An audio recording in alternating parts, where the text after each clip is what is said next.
Assalamualaikum warahmatullahi wabarakatuh. Selamat malam. Yang saya hormati kepada Ibu Mela Sandra MM dan teman-teman yang saya sayangi. Pertama-tama marilah kita panjatkan puji syukur atas kehadirat Allah Subhanahu wa taala karena telah memberikan rahmat sehingga kita dapat melaksanakan presentasi di malam ini. Nama saya Sufiro, saya yang akan bertugas sebagai moderator. Saya merasa terhormat mendapatkan kesempatan presentasi dalam beberapa menit ke depan. Dalam diskusi pengaruh nilai tukar, suku bunga, dan inflasi. Adapun nama anggota kelompok saya yaitu Aisyatu Rahmalia, Aji Guntoro, Istak, Jaka, Muhammad Nursandi, Muhammad Aldi, Muhammad Farhan, Muzaki, Nurhayati, saya sendiri Sufiroh, dan Wiwin Alwina. Baik teman-teman, langsung saja kita mulai ke sesi yang pertama, yaitu pembukaan. Alangkah baiknya kita membacakan lafaz basmalah Bismillahirrahmanirrahim. Selanjutnya penyampaian materi, saya persilahkan kepada saudara Jaka.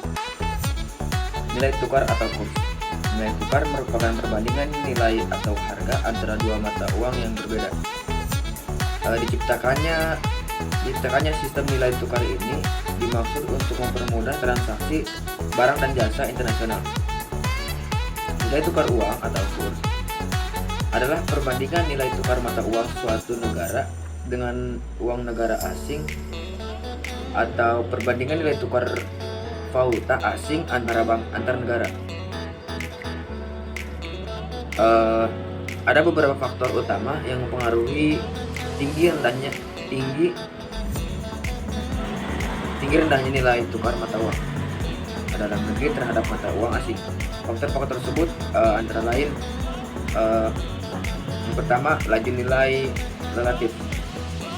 inflasi relatif. Dalam pasar valuta asing, perdagangan internasional baik dalam bentuk barang atau jasa menjadi dasar yang utama dalam pasar valuta asing, sehingga perubahan harga dalam negeri yang relatif terhadap harga luar negeri dipandang sebagai faktor yang mempengaruhi pergerakan kurs valuta asing. Yang kedua, tingkat pendapatan relatif. Faktor lain yang mempengaruhi permintaan dan penawaran dalam pasar mata uang asing adalah laju pertumbuhan yield terhadap harga-harga luar negeri laju. Pertumbuhan yield dalam negeri diperkirakan akan melemahkan kurs mata uang asing. Sedangkan pendapatan yield dalam negeri akan meningkatkan permintaan valuta asing relatif dibandingkan dengan suplai yang tersedia. Yang ketiga, suku bunga relatif. Kenaikan suku bunga mengakibatkan aktivitas dalam negeri menjadi lebih menarik bagi pasar penanam modal dalam negeri maupun luar negeri. Terjadinya penanam modal cenderung mengakibatkan naiknya nilai 23 mata uang yang semuanya tergantung pada besarnya perbedaan tingkat suku bunga di dalam dan di luar negeri. Yang keempat, ekspektasi. Faktor berikutnya yang mempengaruhi nilai tukar valuta asing adalah ekspektasi nilai atau tukar di masa depan. Sama seperti pasar keuangan yang lain. Baik, terima kasih kepada saudara Jaka. Untuk selanjutnya, pengertian nilai tukar akan dipaparkan oleh Muhammad Aldi. Kepada Aldi, dipersilahkan. Perkenalkan, bersama Aldi Sri dari 2201 Jawa. Di sini saya akan membacakan penentuan nilai tukar. Jadi faktor yang mempengaruhi nilai tukar ada tiga.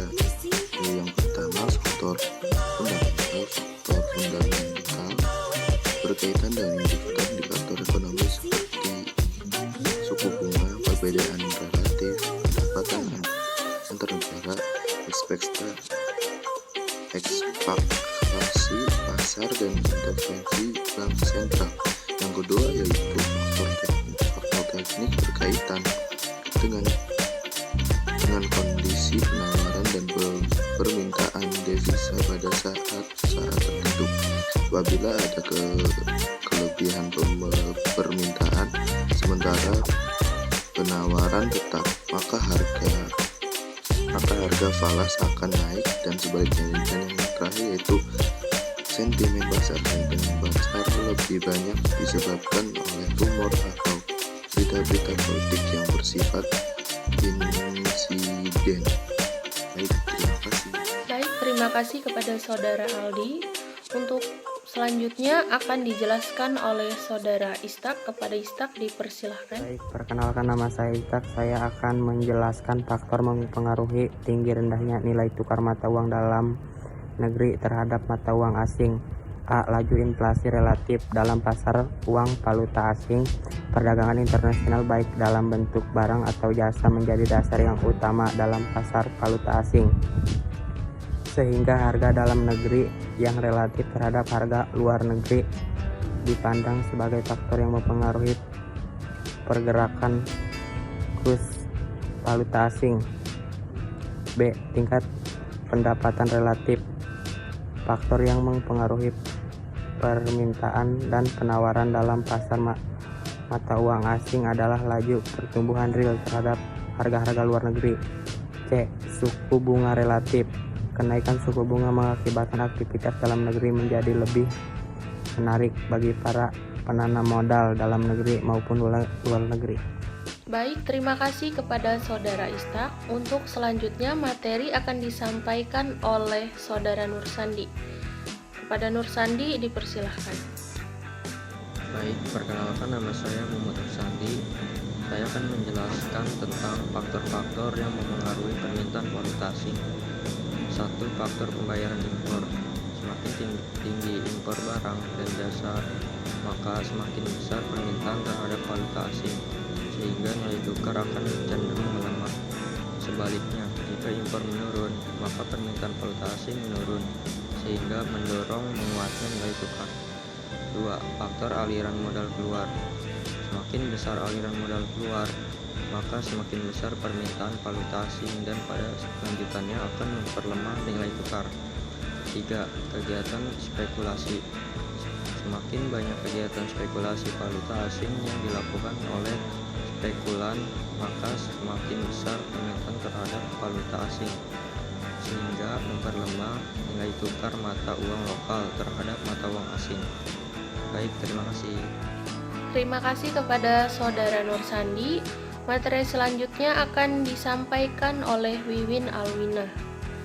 Kepada Wiwin Alwinah dipersilahkan. Assalamualaikum warahmatullahi wabarakatuh. Nama saya Wiwin Alwinah dengan nomor NIM 220801 akan membahas materi selanjutnya, yaitu tentang sistem kurs mata uang. Menurut Kuncoro, ada beberapa sistem kurs mata uang yang berlaku di perekonomian internasional, yaitu pertama, sistem kurs mengembang atau floating exchange rate. Sistem kurs ini ditentukan oleh mekanisme pasar dengan atau tanpa upaya stabilisasi oleh otoritas moneter. Di dalam sistem kurs mengembang dikenal dua macam kurs mengembang lainnya, yaitu yang pertama, kurs mengembang bebas atau murni, kemudian yang kedua, kurs mengembang terkendali atau managed objective floating exchange rate. Kemudian yang kedua yaitu ada sistem kurs tertambat merangkak atau crawling phase. Dalam sistem ini, suatu negara melakukan sedikit perubahan dalam nilai mata uangnya secara periodik dengan tujuan untuk bergerak menuju nilai tertentu pada rentang waktu tertentu pula. Keuntungan utama sistem ini adalah suatu negara dapat mengatur penyesuaian kursnya dalam periode waktu yang lebih lama dibandingkan dengan kurs tertambat. Kemudian yang ketiga ada kurs keranjang mata uang atau basket of currencies. Kemudian yang terakhir yaitu ada sistem kurs tetap atau fixed exchange rate. Maksud saya fixed exchange rate. Sekian, Assalamualaikum warahmatullahi wabarakatuh. Baik, terima kasih kepada Wiwin Alwina. Untuk selanjutnya materi akan disampaikan oleh Saudara Muzaki. Muzaki dipersilahkan. Assalamualaikum warahmatullahi wabarakatuh. Perkenalkan nama saya Muzaki, NIM 220701. Di sini saya akan memaparkan suku bunga. Faktor-faktor yang mempengaruhi permintaan valuta asing. Yang pertama, faktor pembayaran impor. Semakin tinggi impor barang dan jasa, maka semakin besar pula permintaan terhadap valuta asing, sehingga nilai tukar akan cenderung melemah. Sebaliknya, Jika impor menurun, maka permintaan valuta asing menurun sehingga mendorong menguatnya nilai tukar. Yang kedua, faktor aliran modal keluar. Semakin besar aliran modal keluar, maka semakin besar permintaan valuta asing. Dan pada lanjutannya akan memperlemah nilai tukar. Yang ketiga, kegiatan spekulasi. Semakin banyak kegiatan spekulasi valuta asing yang dilakukan oleh spekulan, maka semakin besar permintaan terhadap valuta asing sehingga memperlemah nilai tukar mata uang lokal terhadap mata uang asing. Sekian, terima kasih dari saya. Terima kasih kepada Saudara Muzaki. Untuk selanjutnya materi akan disampaikan oleh Saudara Aji Guntoro. Kepada Aji Guntoro, kami persilahkan. Teori tingkat bunga. Ada beberapa teori tingkat bunga, yaitu A. Tingkat bunga nominal. Tingkat bunga nominal harus dibayar debitur kepada kreditur di samping pengambilan pinjaman pokoknya pada saat jatuh tempo. Tingkat bunga nominal sebenarnya adalah penjumlahan dari unsur-unsur tingkat bunga, yaitu tingkat bunga murni, premi resiko, biaya transaksi, dan premi inflasi yang diharapkan. B. Tingkat bunga real. Tingkat bunga real adalah tingkat bunga nominal minus laju inflasi yang terjadi selama periode yang sama. C. Teori Keynes tentang tingkat bunga. Tingkat suatu bunga ditentukan oleh interaksi antara sektor real dan sektor moneter. Teori Keynes membedakan permintaan akan uang menurut motivasi masyarakat untuk menahannya. Keynes membagi 3 motivasi menahan uang. Motivasi pertama adalah untuk transaksi, motivasi kedua untuk berjaga-jaga, motivasi ketiga adalah motivasi spekulatif yang mencari untung dari perbedaan tingkat bunga. D. Teori Prioritas tingkat suku bunga. Menurut teori prioritas mekanisme proses arbitrasi tingkat harga barang-barang serta jasa-jasa maupun tingkat suku bunga di dalam perekonomian yang relatif kecil dan terbuka penuh terhadap hubungan ekonomi, dunia akan cenderung sama dengan tingkat harga maupun tingkat suku bunga di pasar internasional.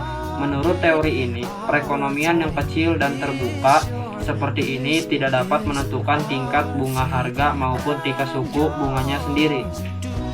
Terima kasih kepada Aji Guntoro. Untuk pemateri selanjutnya, inflasi, yang akan disampaikan oleh Farhan. Kepada Farhan, dipersilahkan. Baiklah, nama saya Farhan Firdaus. Saya akan menjelaskan tentang inflasi. Pengertian inflasi menurut Budiono, inflasi adalah kenaikan harga dari suatu atau dua barang dalam waktu yang singkat. Secara umum dan sederhana, inflasi dapat disebabkan oleh dua hal, yaitu inflasi yang timbul karena adanya permintaan masyarakat yang berlebih dan inflasi yang terjadi karena adanya kenaikan biaya produksi. Jadi, inflasi merupakan kecenderungan dari harga-harga untuk naik secara umum dan terus-menerus dalam kurun waktu tertentu. Diartikan juga sebagai naiknya terus-menerus tingkat harga pada suatu perekonomian akibat kenaikan permintaan agregat atau penurunan penawaran agregat. Baik, terima kasih. Baik, terima kasih kepada Saudara Farhan. Untuk materi selanjutnya akan disampaikan oleh Saudari Nurhayati.